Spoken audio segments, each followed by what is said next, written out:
जिल्हा परिषदच्या निवडणुकीला सामोरे गेलो आणि निवडणुकीच्या दरम्यानच जी दादांची अत्यंत दुर्दैवी अशी घटना घडली आणि त्यानंतर सुनेत्रा वहिनींनी उपमुख्यमंत्री आणि पालकमंत्री म्हणून टेकओव्हर केलं आणि त्या निकालानंतर आमची पहिलीच भेट ही वहिनींची होती।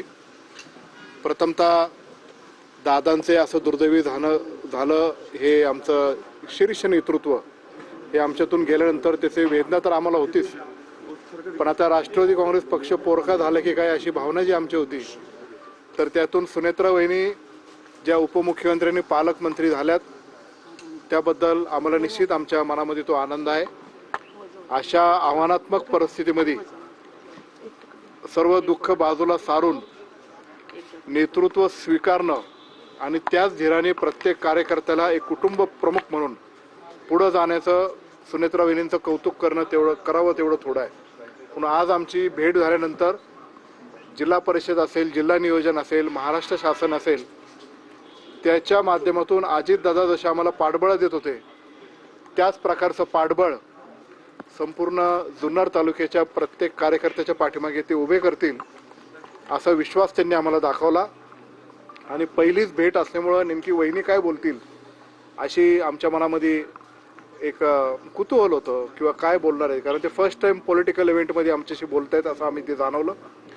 पण ज्या सक्षमपणे एखादी स्त्री पदर खोचून नेतृत्व करण्यासाठी पुढे येत आहे ही चुणूक जणू काय जिजामातासारखी आम्हाला त्या सुनेत्रा वहिनींमध्ये दिसली। आणि सुनेत्रा वहिनींनी ज्या पद्धतीने आम्हाला मार्गदर्शन केलं तर खरोखरच सुनेत्रा वहिनी अत्यंत सक्षमपणे या राष्ट्रवादी काँग्रेस पक्षाचं नेतृत्व करतील, आम्हाला सर्वांना तो विश्वास आहे।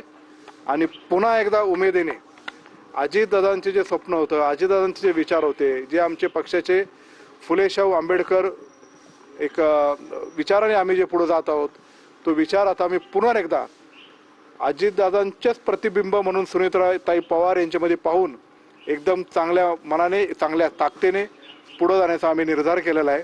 आणि आजची मीटिंग आम्हाला खरोखरच जुन्नरवासियांना खूप मोठी ऊर्जा देणारी ठरली असं आमचं सगळ्यांचं मत आहे।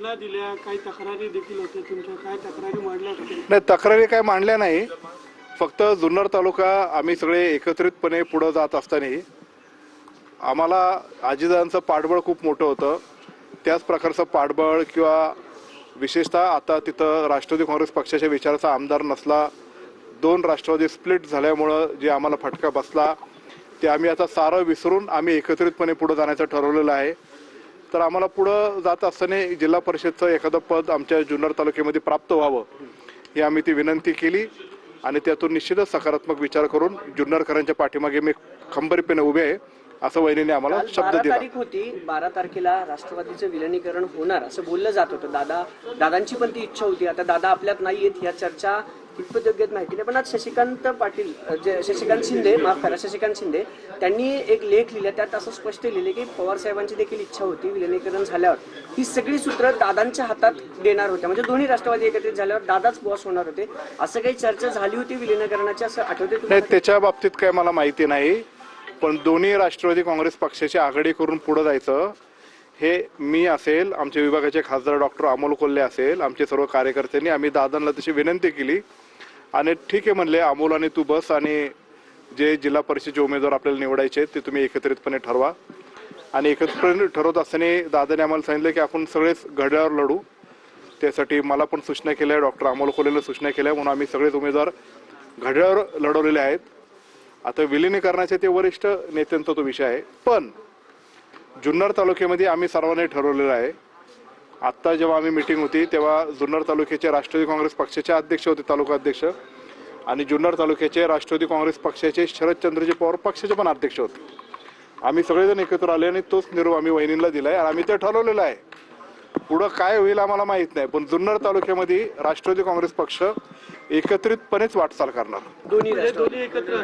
दोन्ही राष्ट्रवादी एकत्रितपणेच वाटचाल करणार। जिल्ह्यासाठी काही असे प्रश्न ते मला नाही माहिती, मी जुन्नर तालुक्यापुरतं सीमित सांगू शकतो, बाकी इतर तालुक्यांचं किंवा महाराष्ट्राचं किंवा वरिष्ठ नेत्यांचं मी सांगू शकत नाही।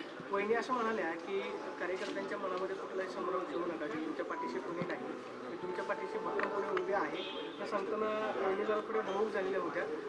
काय सांगितलं वहिनीने की दिलेला हा मेसेज जो आहे तो कार्यकर्त्यांसाठी खूप मोठा आहे की तुमच्या पाठीशी भक्कमपणे होती? निश्चितच हा मेसेज खूप मोठा आहे. जेव्हा पहिल्यांदाच मी जेव्हा इंट्रोडक्शन केलं, आमचा प्रत्येक नेता, प्रत्येक जिल्हा परिषद सदस्य वहिनींशी जेव्हा बोलला,